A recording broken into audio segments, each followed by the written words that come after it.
So by way of an introduction to this kind of section that I'm just about to introduce, I was looking at the brake pipes for the brake calipers, master cylinder and all of that, and I started to wonder, because of the complexity, especially at the rear, because of the requirement for a handbrake, it suddenly occurred to me that perhaps an electric handbrake caliper could be a good idea. That's what modern cars have after all.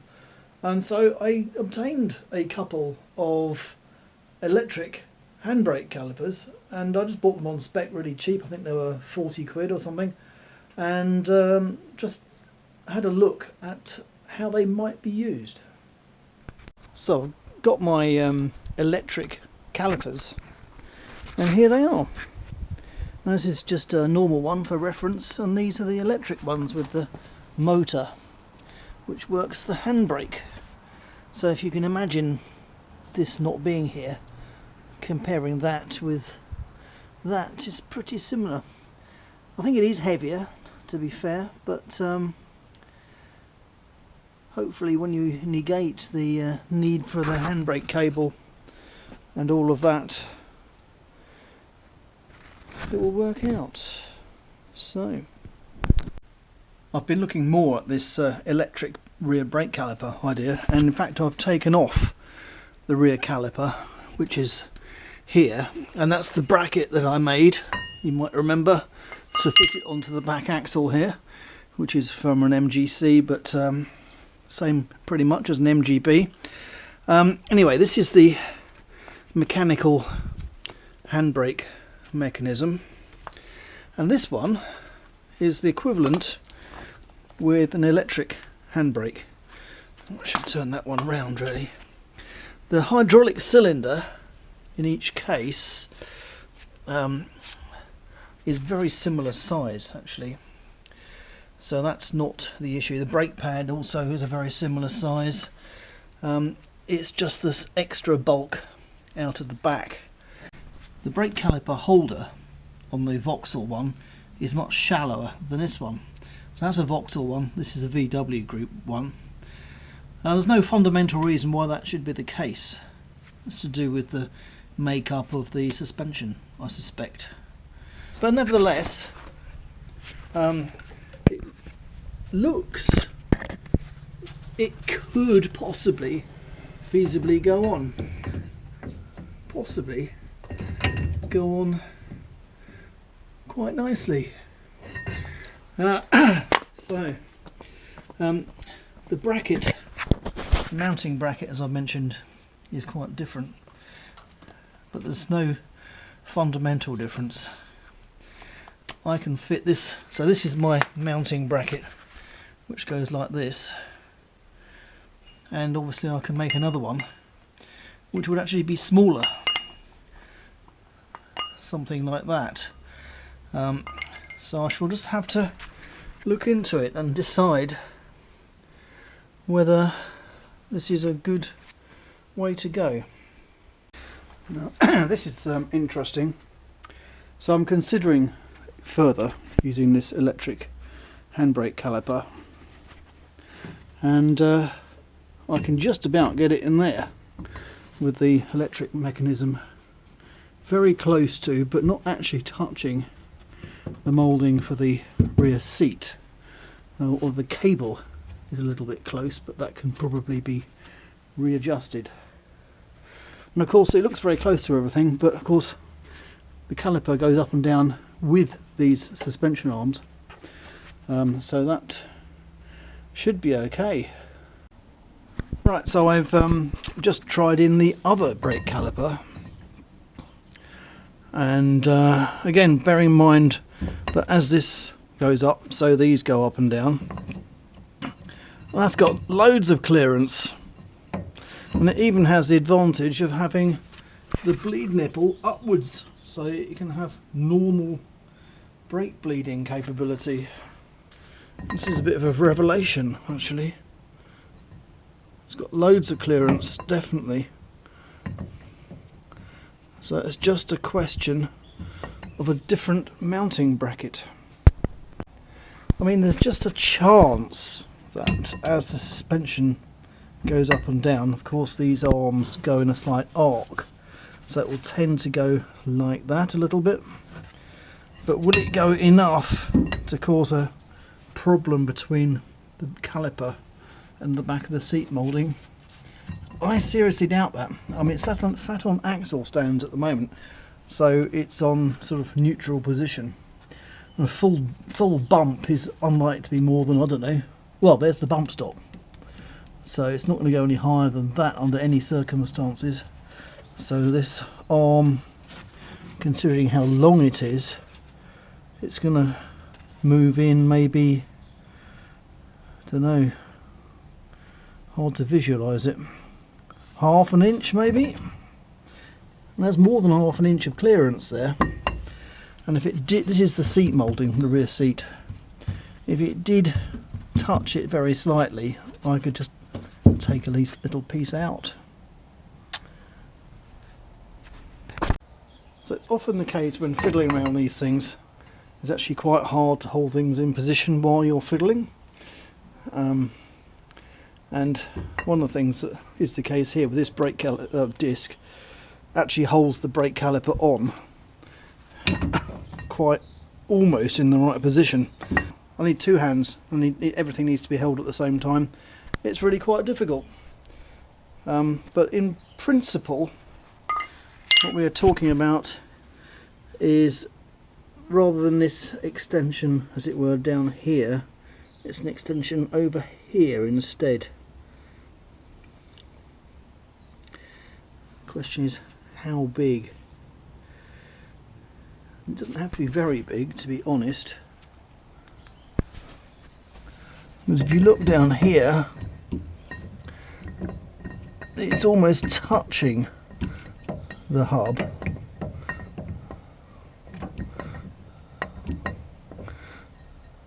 With an offset backwards towards the centre of the axle of about, must be getting on for a centimetre,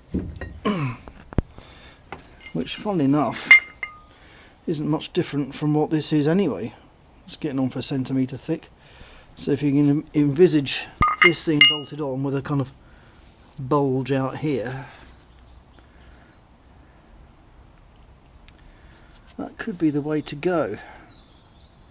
I suppose I could get them to do me a plate which is like this, with a bulge out here, with an ear as it were, which I can then trim down and mark holes in accordingly.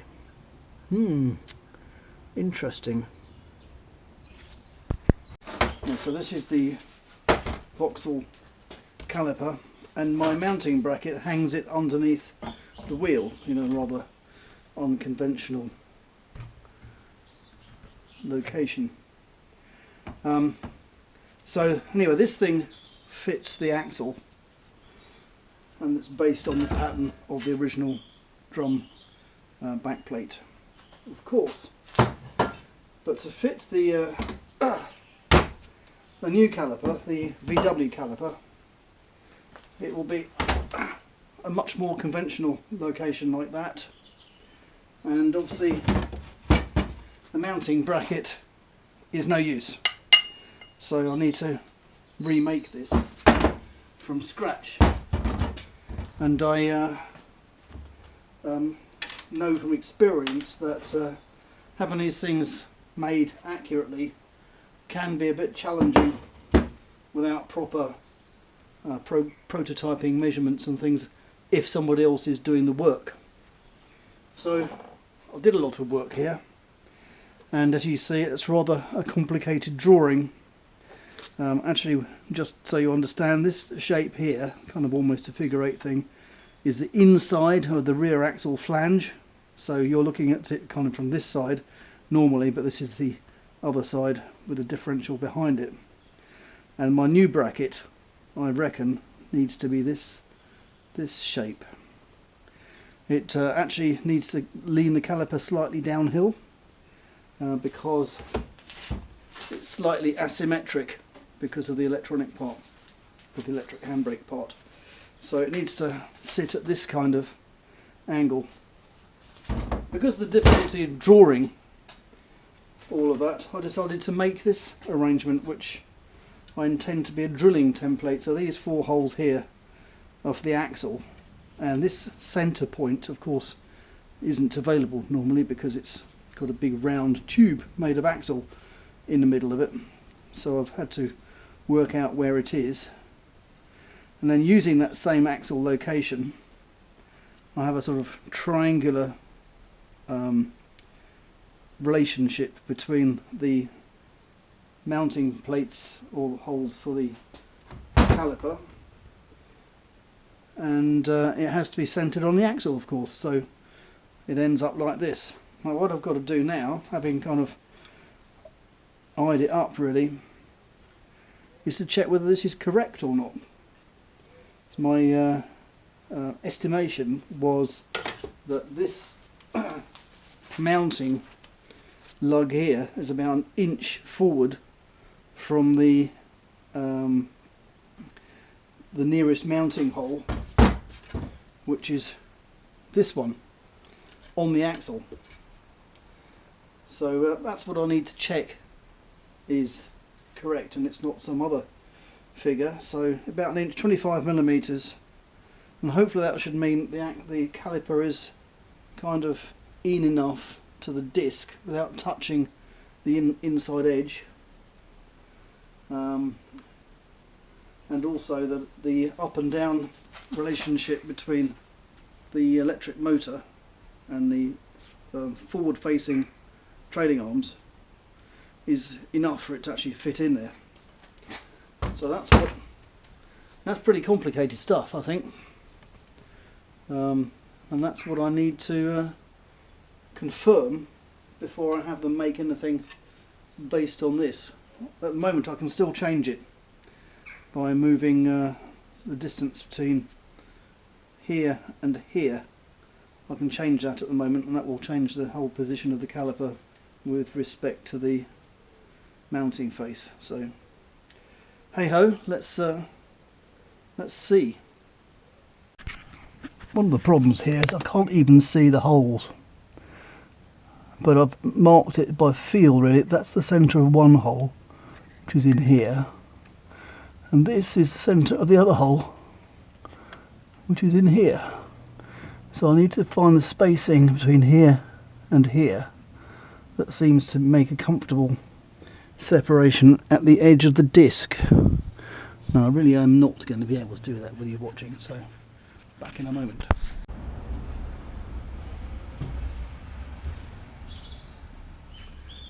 Well, it's just as well I had another look at the situation, and in fact I took some photographs at the back, so I can't get my head in there, and that seems to be showing that the caliper needs to be higher up than the back of the axle, which is this hole here. By the look of it, something like 7, 8 millimeters, something like that, and that is to provide clearance at the bottom. These measurements, by the way, aren't crucial in the terms of, you know, engine gearbox manufacture. This is just to get clearance so that things don't bang into each other. So I'm going to go with 8 millimeters higher than the axle, and that will have a bearing onto the angle here. So I don't know, at the moment I thought it was 15 degrees, but I'm thinking it might be a bit less than that. So I'm going to see if I can measure it. So I've got my protractor here. This is all eyeballing, to be honest. Of course the car's jacked up in the air, which doesn't particularly help. So I use that castellated nut to get the centre. I'm eyeballing the centre of the caliper over here, and that is, it's giving me, well, maybe 12 degrees. To make my machine shop guys' lives a bit easier, I have made this copy out of aluminium. It's bolted on the axle, as you can see, and the caliper is kind of hanging in place. Unfortunately, I can't put it properly in place because this needs to be recessed backwards to let it go in. My bolts are too long. This is M12 fine into this VW caliper. And luckily I did actually have a couple, but they're way too long. So when all said and done, when this tightens up against that face will actually be further that way, moving the whole thing outwards, or inwards, or perhaps I should say. Right, so I've got my caliper on, but it's not right. It is still too close. I can't get it straight because the brake pads are actually touching, so the whole thing needs to come out slightly. And for some reason, this clearance up here is way bigger than the one underneath, and that's obviously going to lead to issues as the suspension goes up and down. Yeah, so my prototype hasn't really worked very well. I mean, I suppose you could say it works as a proof of concept, but it's not good enough. So I'm going to have to make a new one. If I'd had sheet steel available to make this from, I could have cut it and welded it, but now because it's aluminium, I'm going to have to start from scratch, which is kind of annoying. I've remade the bracket. Hardly looks any different, does it? Just goes to show that in spite of all the science that I tried to employ, still doesn't quite work. Nothing beats actual prototyping. So let's see if it's going to go on this time. Well, at least I can get the bolts in this time. So how's it looking? Oh, there's a lot of slack there. That's because the bolts are by no means tightened. Actually, the disc isn't on properly either, which doesn't help.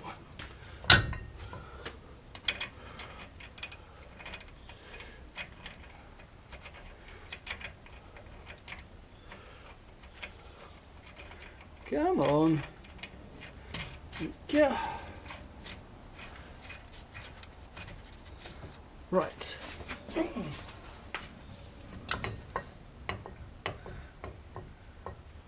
It definitely looks better.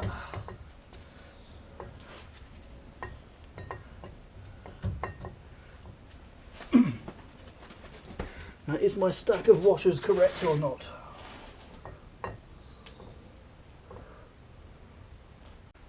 Right, I'm nearly there. I went from 3 washers up to 5, which is what I originally thought it was. It may be a bit too much now, so I'm going to go down to 4. But as well as that, the caliper is now higher up than it was a little while ago. But I'm going to put the suspension into droop to see how much the clearance that I can feel in here, how much that decreases.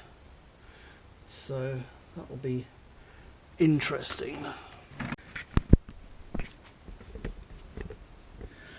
So the caliper is fitted and all the bolts are tightened up by use of spacers and washers and things, it's nearly perfect, I would say. I think possibly this bottom edge of the caliper needs to come outward. There's a gap at the top between the brake pad and that bell in the middle of about 2 or 3 millimeters, and basically it's touching down there. So I think it needs to come outwards 2 or 3 millimeters, but I think that's good enough for me to give to the machine shop guys. Actually, just jink that one out slightly. I'm getting into the details of my rear brake caliper attachment and finding I've got a couple of problems that I hadn't noticed before, but I think they are solvable. So I'll just lift you up there a little bit. Now this, you may not be able to see very clearly, this here is the electric handbrake mechanism, and as you can see where it is, which is on a droop in terms of the suspension, it is just about touching, and I get the similar situation when it's on full, sorry, this is not droop, this is bump, and you get a similar situation when you get on to droop. But that should be quite easy to solve if I modify these trailing arms. Let's see how big this tubing is. That's 25.3, so basically inch. And have I got any of that stuff? We've got some pretty substantial stuff, very similar size, just over there, because of course once the thing goes up and over, it's going to be slightly longer, or it will need to be slightly longer than it was before. I've decided the changes I need to get made to my caliper brackets, so I now need to look at the top arm, which has got to be modified to become a kind of hook shape. So I need to get the thing out. It hasn't been out for ages, and it was very tight fit last time.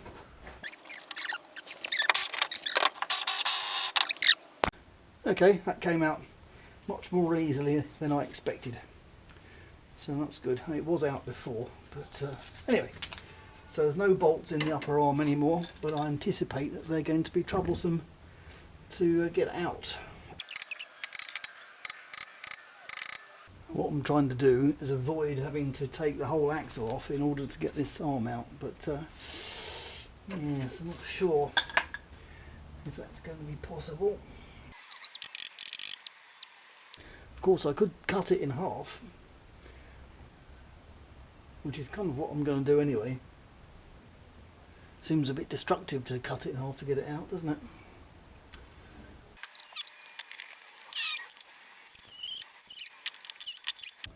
Okay, I've gone past the point of no return,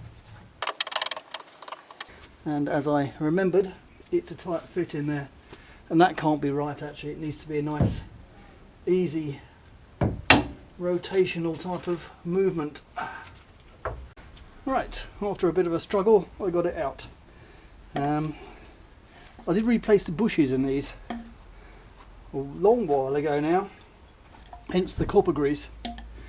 But yeah, that's the principle here, and as long as it goes back in line and with the same overall length, we should be good. My removal method from the car was a bit destructive, and I'll now need to make a jig that makes me able to put it back at an angle but the same overall length. So I'm just going to weld it back together again so that I can make the jig, as it were.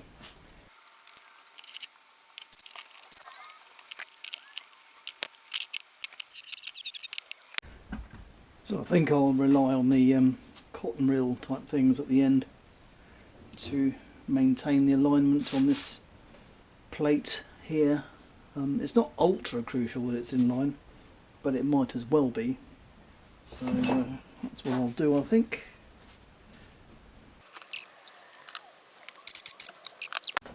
That was pretty good actually, but might as well get it exactly right.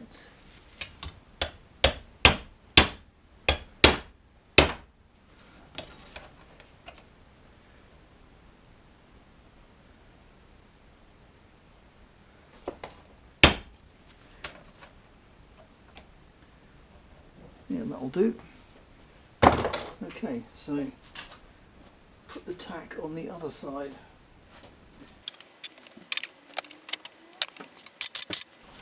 Okay.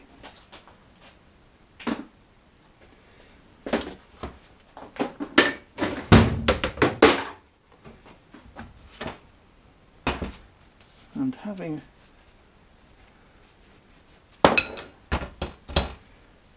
made sure the thing is straight, I'm now going to weld these bolts into place, and they can become my jig on this piece of tube, which you might recognise. So having cut this trailing arm in half, we now need to join it back together again, like that. And of course there's a gap, so I'm going to join that up in a slightly complicated way, because I want to make sure there's no chance of any bending. Obviously it's now got a, if you squeezed it end to end with a bend in it, there's just a chance it could bend up in the middle, as it were. Now, this is pretty thick stuff. I don't think it's ever so likely, but let's not take any chances. So I'm going to reinforce the joint with a piece of plate. So let's cut that out. Let's see what that can do.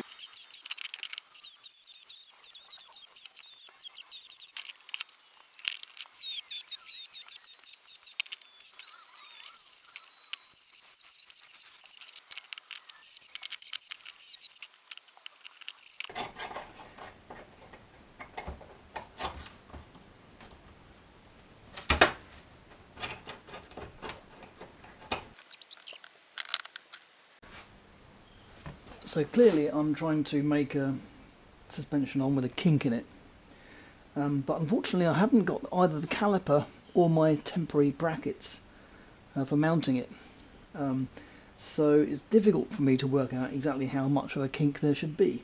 However, looking at one of my other videos, it looks very much like if, when the suspension is in full bump, so fully up, if this part then comes out horizontally, there will be plenty of space. So I think that this is certainly enough.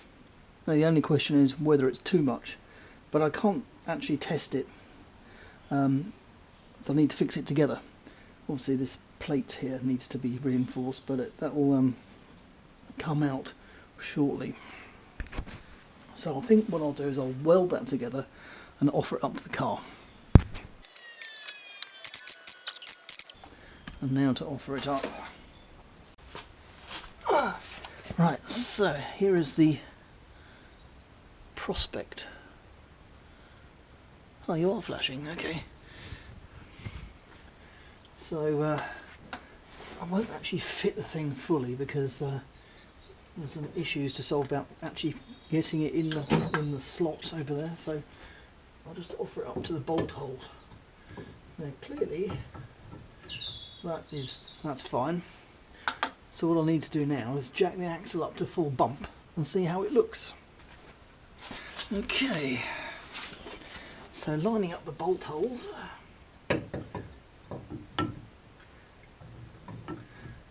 So all that's telling me is, in actual fact, there's too much of a bend in here. It could definitely do with a bit less than that. So I shall alter that to make it of a shallower bend. So here we are. In fact, it's still going slightly uphill. That's fine though. Gives a little bit of extra space for when the bump stop really compresses. So how much out of line is that? Deflection maybe of an inch compared to being totally straight. So all I need to do now is fully weld that.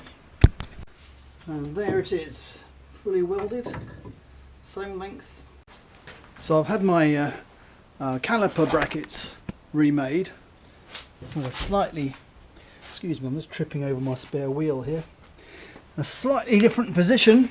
Right, I'm just coming back to this again because I'm going to, this is hopefully the last time this will ever come off.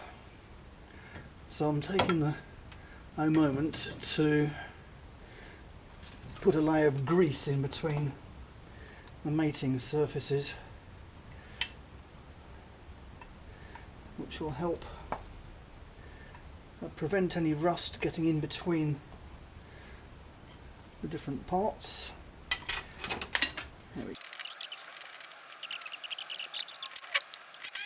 There we go, and that is my axle bracket for the calipers. So that's all fine and dandy, and here comes the disc. The disc is fitted to the original MGC hub, which has 4 3/4 times 5 stud PCD, pitch center diameter, which is only 1/2 millimeter different from 120 millimeters, which is 0.65 of a millimeter different. So this is a disc from a Insignia, Vauxhall Insignia, plenty large enough, as you can imagine, and that goes on very nicely. Now the other thing I've got to do is I've got this electric handbrake caliper. I've got to fit new brake pads to it, which I shall. It always amazes me how cheap brake pads are. I think this was about 7 or 8 quid or something for a packet, but the caliper itself came without any brake pads in it, so I had to get new ones. Right, new brake pads, and I decided to do this in 2 stages rather than all at once like I've done before, because these things are, calipers that is, surprisingly heavy.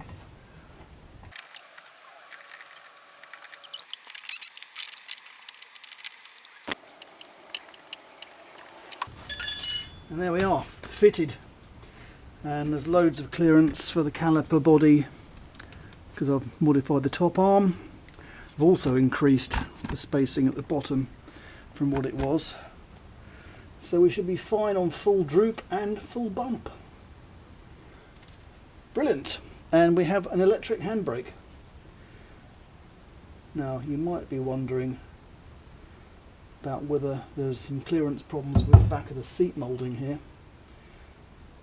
There might be a slight problem there, but if there is, it will be possible to clear that, no problem at all.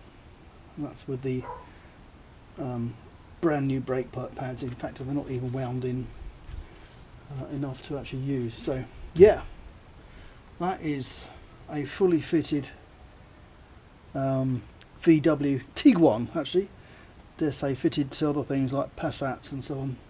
VW Tiguan brake caliper fitted to an MGB/MGC axle, using adapter plates which I've had made specially, starting from initially paper, then aluminium, and then finally 2 versions of the steel.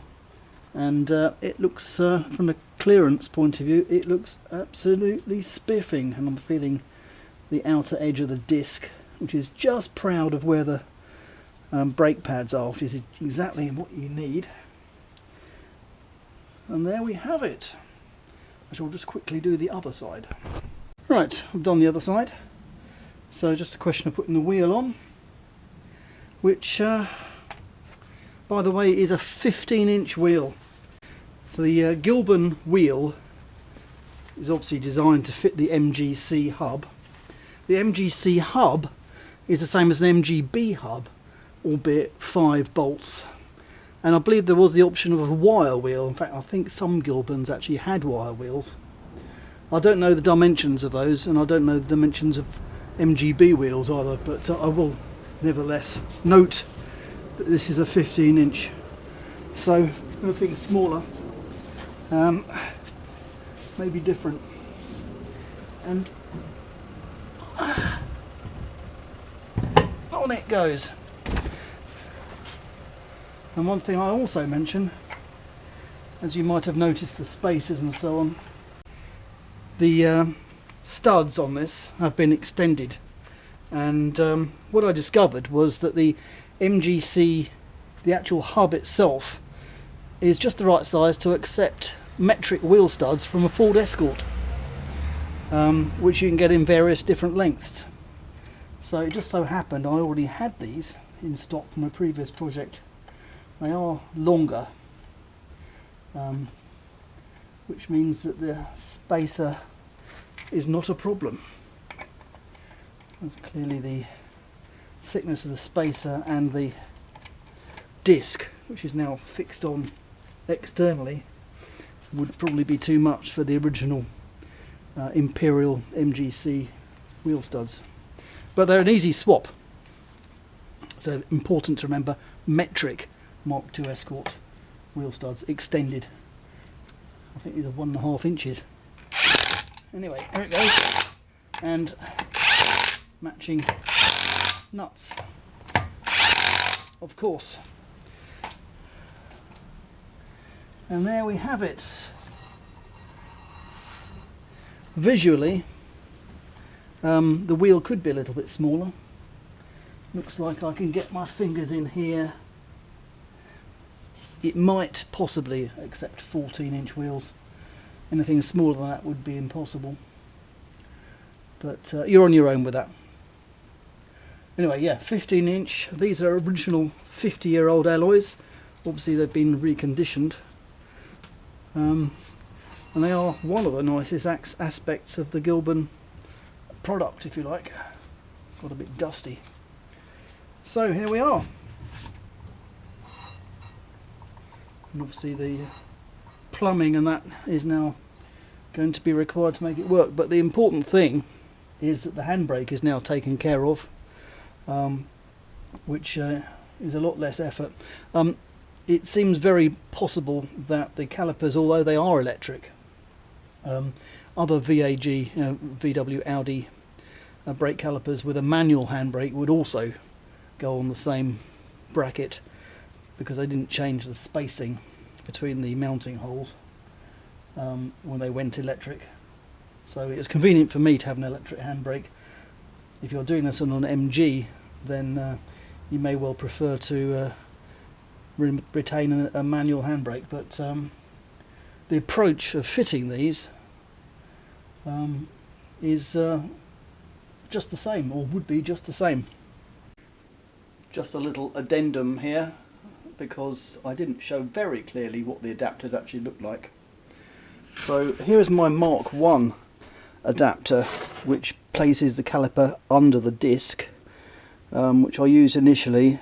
Has a disadvantage of making it difficult to bleed the brakes. I would have had to take the caliper off to bleed it. So that's what I did have, using the Vauxhall Insignia brake caliper, and the slightly out of square pattern of 4 bolt holes with one missing, otherwise you can't fit it on the axle. That's the end of the axle, and that's where the original backplate for the drum brake would have been. So that was my Mark I. It was on there for quite a while, and then I moved over to this thing, which we kind of discussed. So here we have the same pattern of 3 bolt holes and the caliper. So this was my prototype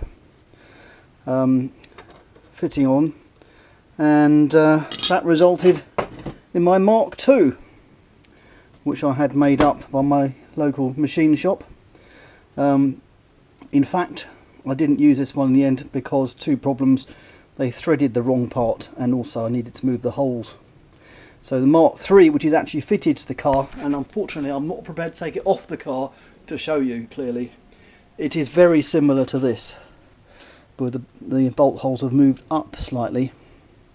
And as well as this part, there's a spacer which kind of goes around the corner like this.